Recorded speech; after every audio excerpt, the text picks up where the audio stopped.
This is The Great Outdoors with Jason White, exploring the great outdoors in Pennsylvania and beyond. Brought to you by the Mariana Outdoorsmen Association and by Wild Acres Farm, Fishery, and Regulated Hunting Grounds. Now, The Great Outdoors with Jason White. Hello friends, I'm Jason White. Welcome to The Great Outdoors. Special thanks to our sponsors, the Mariana Outdoorsmen Association. You can join the MOA today at marianaoutdoors.com. Again, you can join the Mariana Outdoorsmen Association today at marianaoutdoors.com. Wild Acres Farm, Fishery, and Regulated Hunting Grounds. If you're looking to do an upland bird hunt, a free-ranging deer and or turkey hunt, please reach out to us, 724-579-0924. You can also go to 10mileco.org. Again, that's 10mileco.org, which stands for 10 Mile Creek Outfitters. That is who manages Wild Acres Farm, Fishery, and Regulated Hunting Grounds. And last but not least, Washington County Tourism and Promotion Agency. Certainly appreciative of them, and visit Washington County. We're going to jump right into it. Got some upcoming events under the Mariana Outdoorsmen Association. This upcoming Saturday, November the 18th, it is the annual Dog Tag Program's Veterans and First Responders Upland Bird Hunt. If you are a veteran or first responder, you're welcome to attend. It's free of charge. Breakfast and lunch will be provided, and there will be an upland bird hunt. It's a field-style hunt, so you're going to be walking, so make sure you're dressed appropriately. Fluorescent orange vests, hats, eye and ear protection, highly recommended. You'll be with a guide. You do not need a Pennsylvania hunting license. It is a preserve, but you do have to have gun, ammo, and follow all regulations accordingly, and we will go over that with you Saturday. Breakfast is at 8. The hunt starts at 9 o'clock, and then there'll be lunch afterwards. That very same day, it's an open house for the Mariana Outdoorsmen Association, and it's the members' picnic. So anybody that wants to come, doors will be open all day.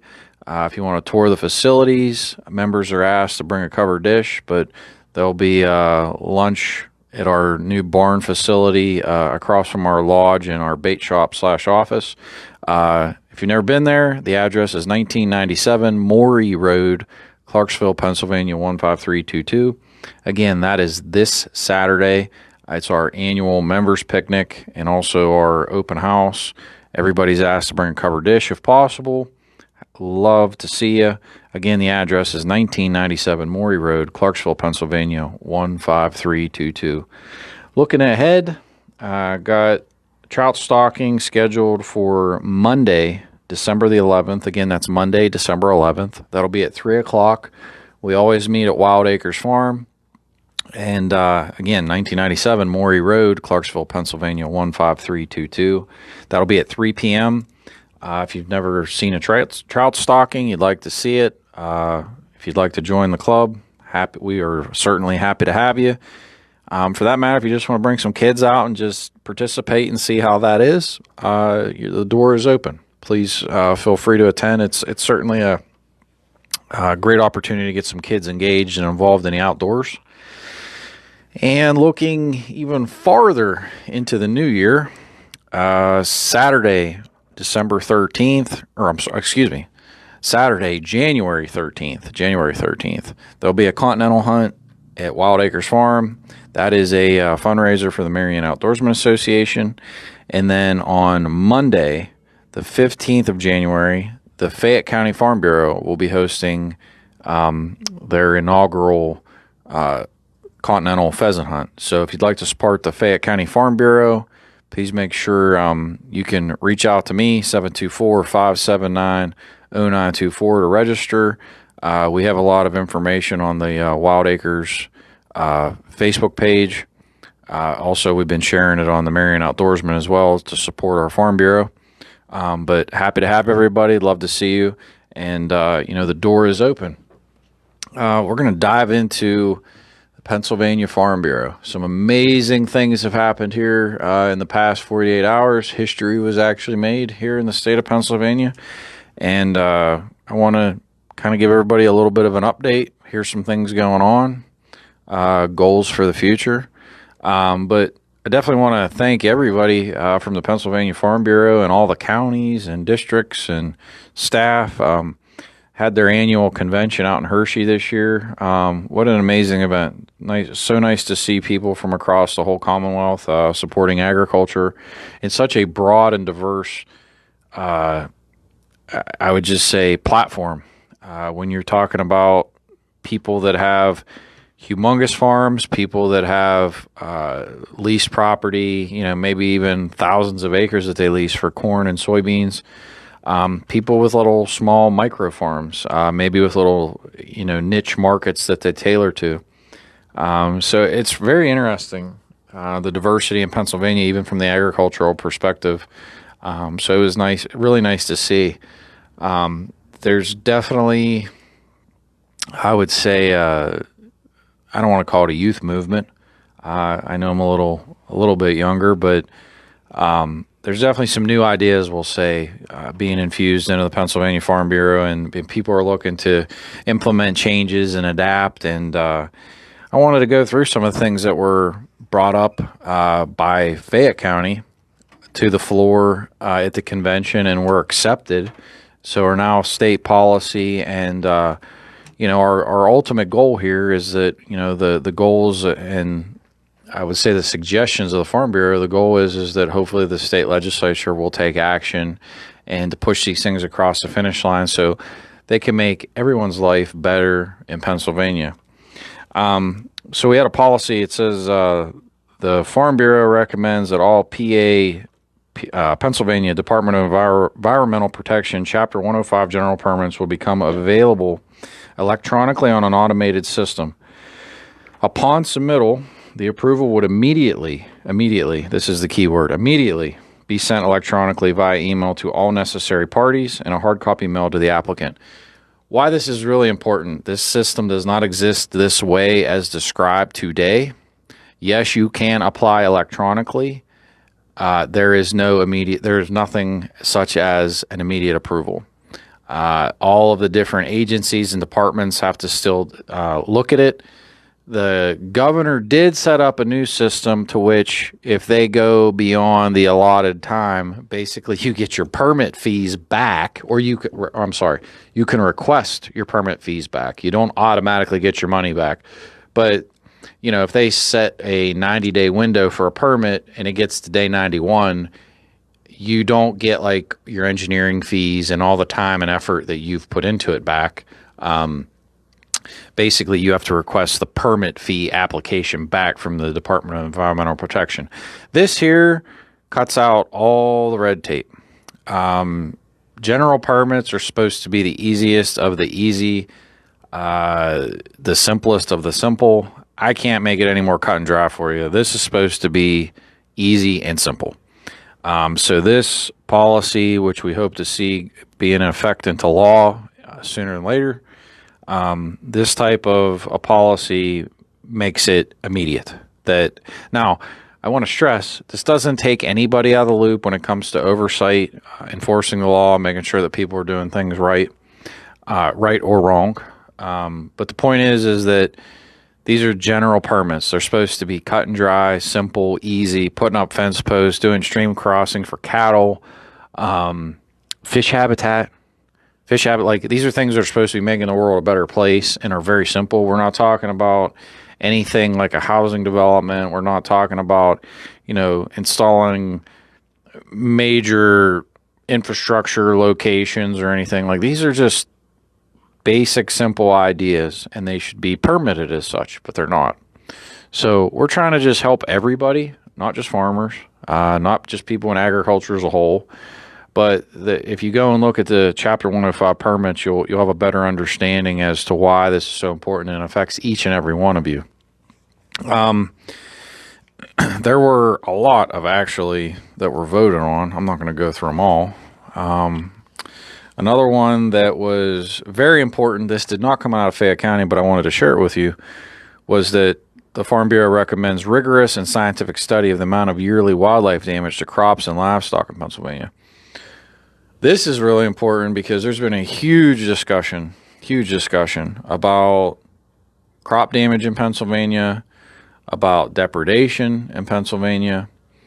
And the problem is that as of today, the Game Commission does not know how many deer even live in Pennsylvania. They don't have an accurate count of what's being harvested in Pennsylvania, and they don't know the economic and the I'll even call it conservation impacts of wildlife throughout Pennsylvania.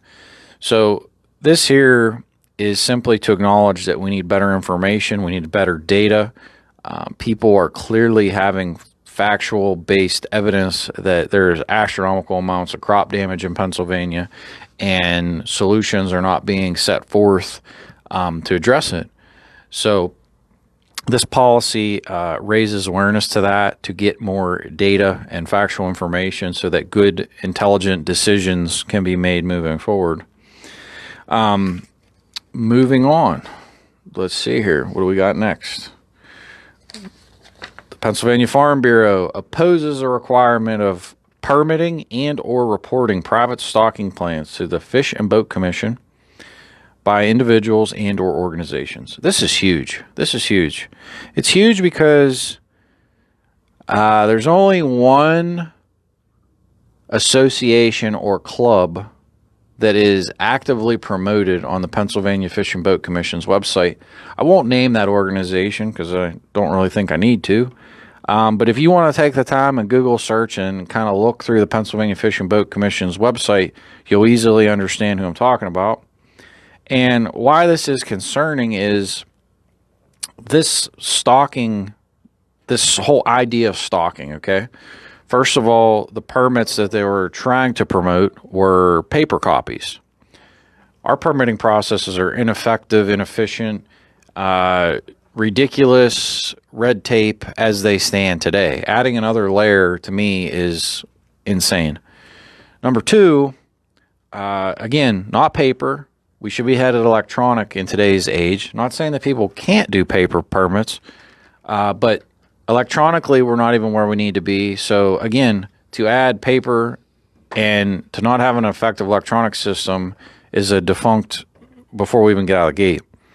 The next layer to this is, okay, they're going to gather this information. So I raise the question, well, okay, if you have clubs that are stocking different streams and waterways, are you going to promote those entities? And the answer was no. And to me, I find that as a travesty because I see it as a lost opportunity. Why in the world, if you have streams, I don't care if they're private or public. I just want to stress this, private or public. If they are stocked by a club, association, etc., why would the Pennsylvania Fish and Boat Commission not want to acknowledge these efforts? So, like, I understand the Fish Commission has maps that show where the Fish Commission stocks. Why not have maps that show where these clubs and associations stock? Why, you ask? Because even if you are a club or association, etc., and if you stock a waterway in the Commonwealth, you still have to have a fishing license. And I think that that's what really irks me about this, is there's not that sight to see that this would be a benefit for the Fish Commission simply from a promotional tool. But because they don't want to promote anybody, don't want to acknowledge anybody's efforts, and because the permittings are a disaster as of today, this whole idea is a de facto, like, terrible thought before it even moves forward. The next piece of this, expanding, is that the Farm Bureau recommends an exemption be added to allow for fishing tournaments and derbies the entire year with a permit approved by the Fish and Boat Commission under Section 63.40. Why is this important? Well, the best time to fish in Pennsylvania, in my opinion, is the month of March. That's my view based upon just years of fishing. But from approximately the middle of February, don't quote me, but it's roughly February 15th until the opening day of trout season, which is, the first Saturday of April, that 7-week window, you're not allowed to have fishing tournaments in the state of Pennsylvania. I understand that areas or sections of stream that are stocked by the commission, why that this would be an argument from the commission. It makes sense during that period of time. areas or sections of stream that are not stocked by the commission and are stocked privately, there is no excuse, rhyme, or reason that those areas that you could not apply for a permit for those areas if you're stocking fish and you're obviously in open communication. It's a ridiculous policy. The only places in Pennsylvania, like basically we're saying that all waters in the state are stocked by the Fish Commission. That's not true. It's not even remotely true. There's just as much, if not more, trout that are stocked by clubs and associations than by the Fish Commission. So this whole premise of what we're talking about right here is so that clubs and associations would have an open market to have events during that 6 or 7 week prime time period. Currently, we're not. It's good for clubs. It's good for fish farms selling more fish. It's good for hotels and restaurants and other businesses to which people would come and travel to be able to participate in these types of events. Even from other states, people come in. Hotel taxes. This is something that's not a mind-blowing concept or idea, but it needs to be fixed. We recommend adding at-large positions to the Game Commission and Fish Commission to represent agricultural interests. Why is this important? Agriculture is touted as the largest business in the state of Pennsylvania, the largest, I'll call it business sector in Pennsylvania. You look at the Game Commission, Fish Commission, these different things that we're talking about have agricultural implications. Can be good, can be bad. We don't have agricultural representation. I could tell you countless stories where, I've spoken to people, commissioners on boards, things were discussed, and, I'm told, oh, well, you guys just got to go to the quarterly meeting and you can speak at public comment. I'm sorry, but that's unacceptable. That is just an absurd comment from somebody to think that you're supposed to discuss solutions with people via public comment. I mean, for those that don't know, public comment is when you go to a meeting and you say what you have to say, but they will not speak to you. Like there's no dialogue, there's no back and forth, there's no conversation. And how in the world are you ever going to implement solutions when people won't talk to you? So this is to establish a train of thought, an area of expertise, diversity to these boards with at least a single person that could bring a form of knowledge clearly lacking as of today. And we're just trying to raise awareness to this and let people know that, you need experience, you need knowledge on these boards, so that way they can suggest or implement solutions to problems as opposed to kicking the can down the road and, things not getting resolved. The big one, the big one. We recommend that the Farm Bureau supports Sunday hunting if multiple policies would be included in the legislation. This is huge. This is the first time in the history of Pennsylvania that the Pennsylvania Farm Bureau is supporting the implementation of Sunday hunting. And the reason this was written this way was roughly, 6 years ago, 5 years ago, whenever the last Sunday hunting legislation went through, there were promises made. But promises were not kept in regards to trespass laws in Pennsylvania. Trespass laws are weak at best. If you look at the way that they're written compared to other states, absolutely weak. You as a landowner have minimal rights. The Farm Bureau is trying to protect your rights despite how much land that you own, small or large. And, this is a high priority right now. I would say that the lack of agricultural voices to these different agencies that are causing issues, whether that's with crop damages, depredation, if you're talking about animal kills on properties, if we're talking about economic losses, there's a lot to be discussed here, but this kind of all reared its head over Sunday hunting because a lot of this stuff, despite Sunday hunting, A lot of stuff should have been addressed long ago, and it wasn't. Because, in Harrisburg, right, wrong, or indifferent, they don't view a lot of these agricultural and or we'll just say outdoor components to be high valued conversation pieces. They're not something that somebody's going to use on a headliner, whether they're getting elected or reelected. So Sunday hunting's on the horizon. I'm interested to see kind of where things go with it, but it passed. I want to say it was approximately 70% for, 30% against, which is a pretty telling margin that the state's wanting to head in a new direction, building bridges with sportsmen's. The Farm Bureau understands that sportsmen are our ally when it comes to conservation, when it comes to managing deer herds, when it comes to managing crop damages, because crop damages are not just deer. When you're talking about raccoons, when you're talking about possums, skunks, you're talking about coyotes, fox, you can go right on down the list of different species that can cause damages. Groundhogs. You drive through a field and blow an axle out on a tractor because you hit a groundhog hole, you'll understand. So, sportsmen are a vital key ally and component of the natural world and the natural order to keep balance for conservation purposes. So I'm really excited to see where that goes, and it's an interesting place that we're in history, and I see people working together like never before. So that's a blessing, and I'm just really excited and thankful for all the people that have continued working on these different topics. Another one, we recommend establishing check stations for whitetail deer harvest. These check stations couldn't be done via a combination of the internet, phone app, mail, and physical locations. Now, I want to stress the fact of this.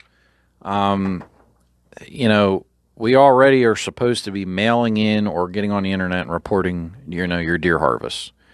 That's as of today. This whole idea is simply that on the back of your hunting license, when you have a harvest of whatever type, the concept here is to put a QR code on the back of your tag. So when you go to fill the tag out, if you do have a smartphone, you'd be able to just scan the tag. Immediately, you could report the kill, and it's done. Additionally, butcher shops and also license selling locations, so places where you might have bought your license, whether that's a game store, etc. If they wanted to be a location that somebody could report a kill, it just provides other options for people. So basically, you could scan the tag, you could mail it in, you could do it on the internet, you could go to a butcher shop, you could go back to wherever you purchased your license. It gives people just more options to be able to share that information, whether that's the click of a button on your cell phone, or if you want to jump in your vehicle and take it to a butcher or a licensed selling location. It doesn't really matter. Or get on your computer, or if you want to fill that card out and send it in the mail. Just trying to get better information, because at the end of the day, the Game Commission cannot allocate deer tags adequately and appropriately for these zones, hunting zones, if we don't know how many deer we have, which I talked about earlier, and if we don't understand how many are actually being harvested.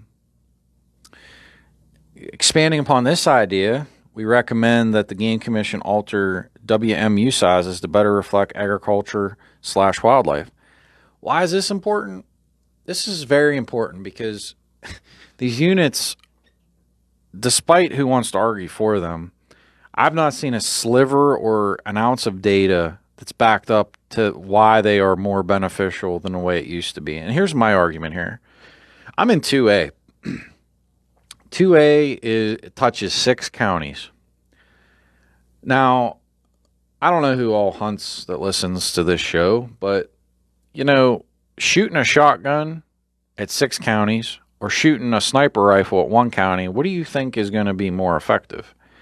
I'll take the sniper rifle every time. And I'll give you this analogy. Let's just say that Greene County has a lot of deer damage, and they are complaining to the fact that, hey, we'd love to see more tags be sold in Greene County during the regular hunting season so we could hopefully get some additional hunters here to get some harvest. The way it's set up right now, you can't do that. Because you're relying on red tags during the summer. You're relying on a DMAP program, which is an individual farm-based idea. It does not cover the conservation area as a whole. So what happens then? Okay, the Game Commission says, well, you know what? We're going to allocate an extra 300 doe tags for 2A. Well, 2A, 6 counties. Do the math. That doesn't mean that 300 tags are going to Greene County. Those could get gobbled up between the combination of Washington, Fayette, etc. So there's not a justified scientific reason as to why we're doing what we're doing. We are literally, instead of hunting with a sniper rifle, we're hunting with literally a shotgun, and it's such a broad approach that lacks data and information. I'm really hopeful about these things. There's a heck of a lot of other ones that were passed that are good. A lot of complaints have come up about, the Game Commission gobbling up land. Now hear me out, folks. Hear me out. We had conversations about, well, why isn't the Game Commission planting like things to draw deer and wildlife on game lands? And the Game Commission stance is this: it's not natural. So, my argument to that is, well, wait a minute here. So the deer are going to go and bed on a game lands, and then they're going to leave at night and go onto the neighboring farms to consume their corn, soybeans, hay fields, etc. It just doesn't make any sense. We have food plots that have been planted for the elk up in Elk County. We need to do the same thing when it comes to habitat improvement on our game lands. And I don't care if that's planting alfalfa and clover fields. I don't care if that is a combination of sorghum fields to better help with the upland birds, and also bedding areas for deer, food for turkeys. I don't care if that's sunflower fields, if that's corn fields, if that's soybean fields. Deer are going to go, and animals in general are going to go where they can get food, whatever tastes good and whatever gives them the nutrition that they need to not only survive, but to flourish. It's a natural order of things. And I find it would be like me taking you, let's say we're going to go to dinner, and you got a choice between eating a cardboard box and a delicious buffet. Well, I would assume you're going to pick the delicious buffet over the cardboard box.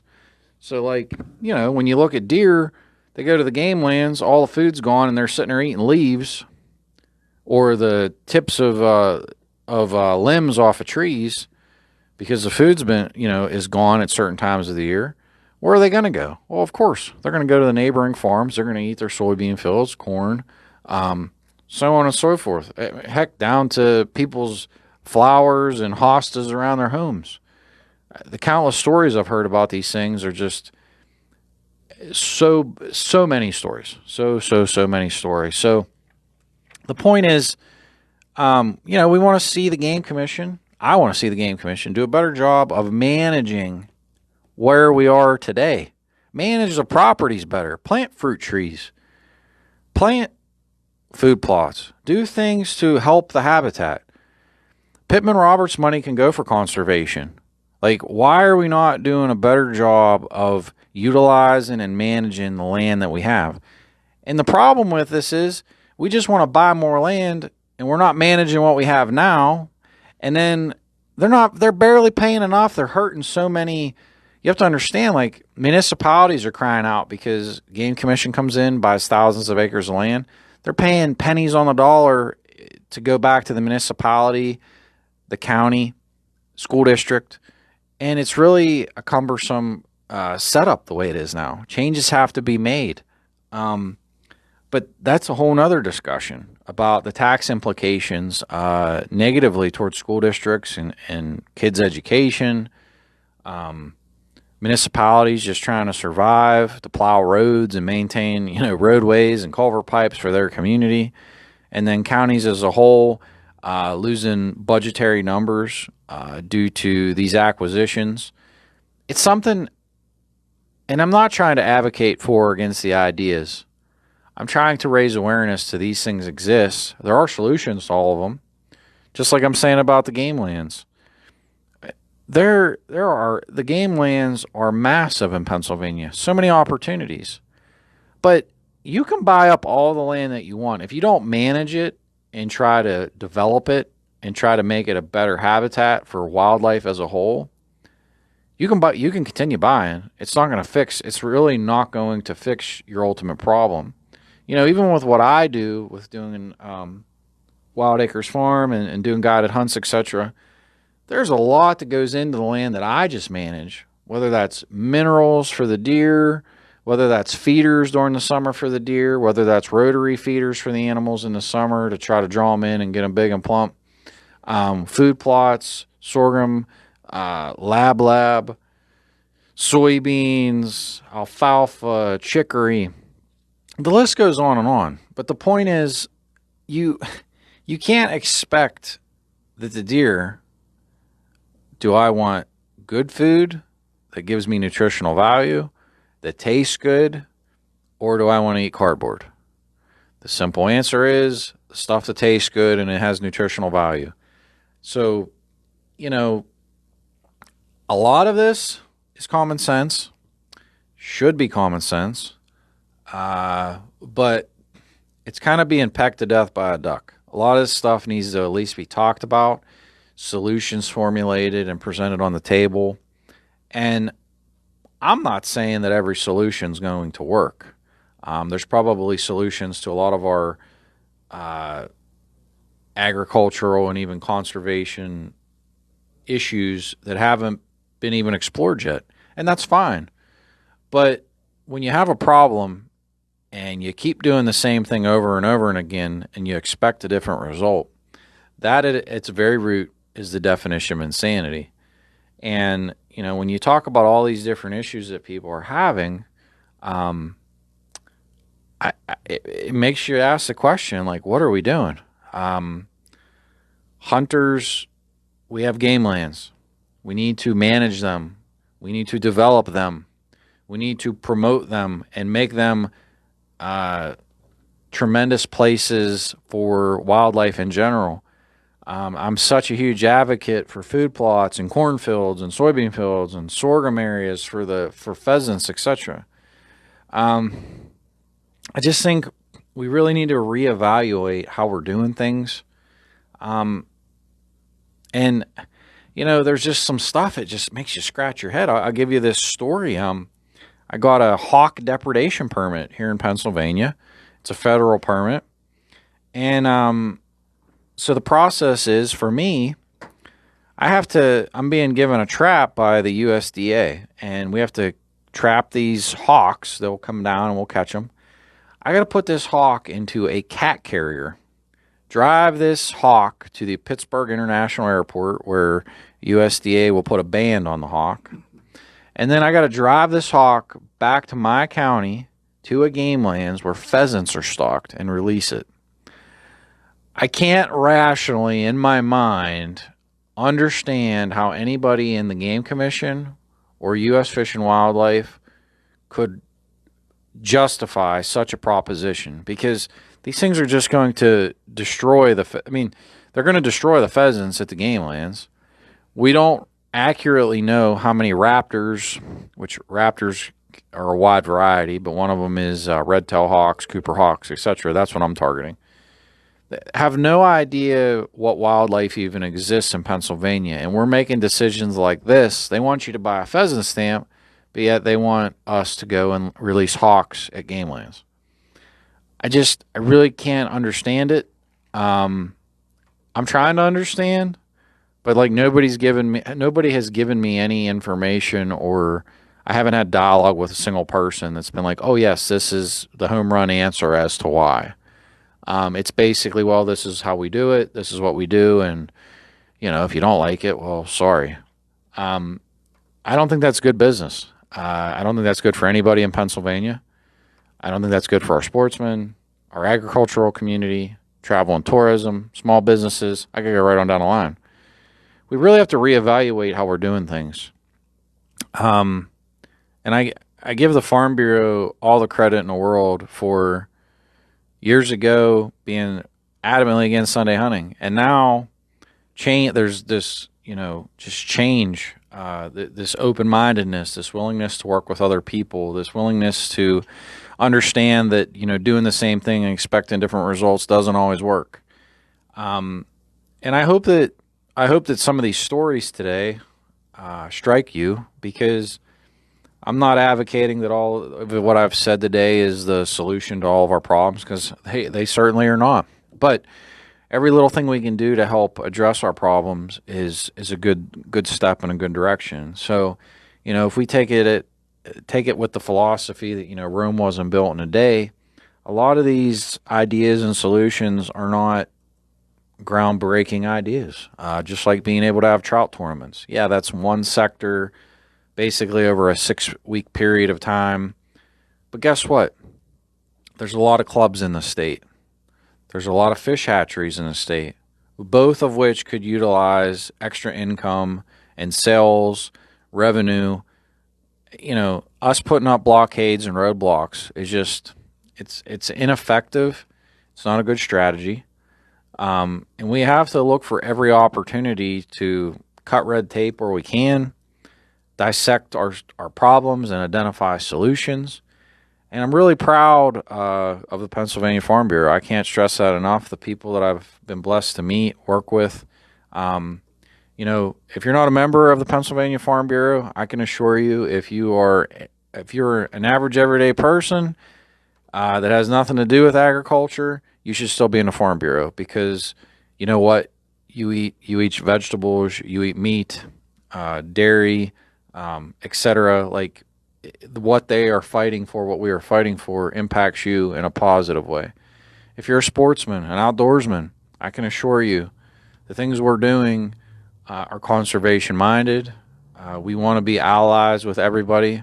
I run a sporting, an outdoorsman association. I'm a defender of sportsmen. And in the same token, if you're somebody that has a small farm or a big farm, the Farm Bureau is for you. So it doesn't matter what walk of life you are.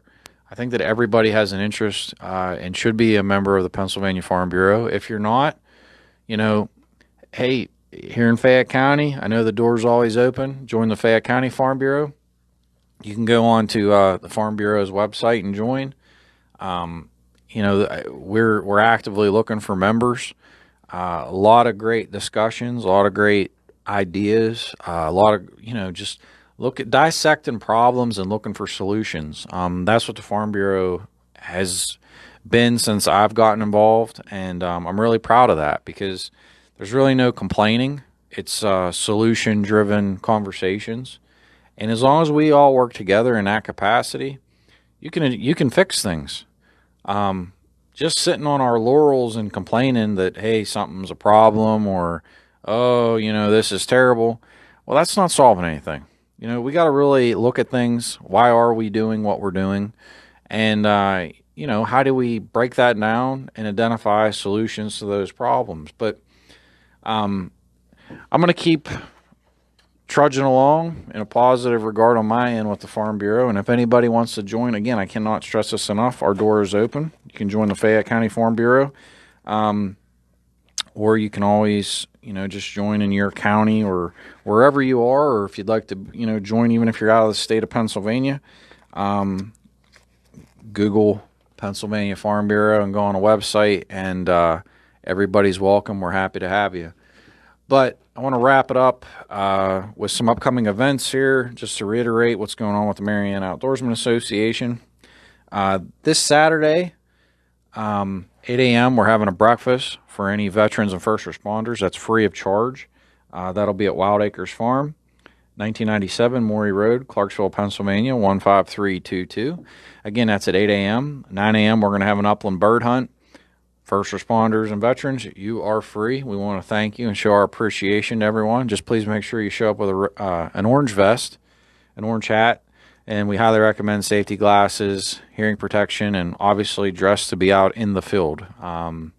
Boots, outdoor clothing, etc. And then that same day, we're going to have lunch for everyone, and also it's our members picnic, and it's our open house. So if you'd like to come and check out what we're doing, what we've been working on, take a tour of our facilities. Again, 1997 Morey Road, Clarksville, Pennsylvania, 15322. And members, we just ask if you could bring a covered dish of any kind. Certainly that is immensely appreciated. Here, upcoming in December, Monday, December 11th, trout stalking, 3 p.m. That'll be at Wild Acres Farm Fishery and Regulated Hunting Grounds, 1997 Morey Road, Clarksville, Pennsylvania, 15322. And if you want information about these events, you can go to MarianaOutdoors.com. Again, MarianaOutdoors.com. We're running a special right now. You get the rest of this year for free and all of next year. Again, you get the rest of this year for free, and then you get all of 2024. MarianaOutdoors.com. You can follow us at Mariana Outdoorsman Association at Facebook, Instagram. We're on YouTube. We're on Anchor Radio and Spotify. So there's a lot of ways to listen to us, and also, here on WMBS Radio.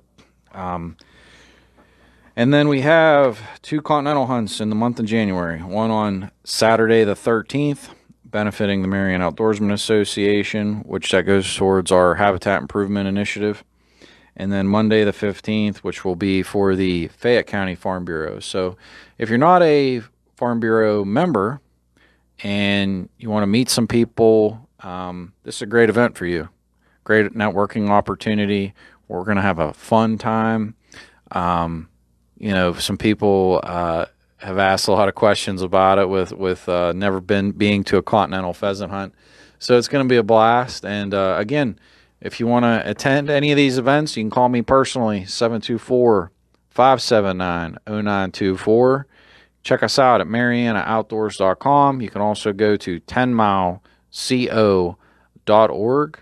Again, that's MarianaOutdoors.com, and also 10mileco.org. It's been an awesome week. I'm really looking forward to how things progress with a lot of these policies with the Farm Bureau. I hope to see you at any of our upcoming events. And I want to, again, thank our sponsors, Mariana Outdoorsman Association, Wild Acres Farm Fishery and Regulated Hunting Grounds, and Washington Tourism and Promotion Agency. Thanks, everybody. Enjoy the great outdoors, and I'll see you next week.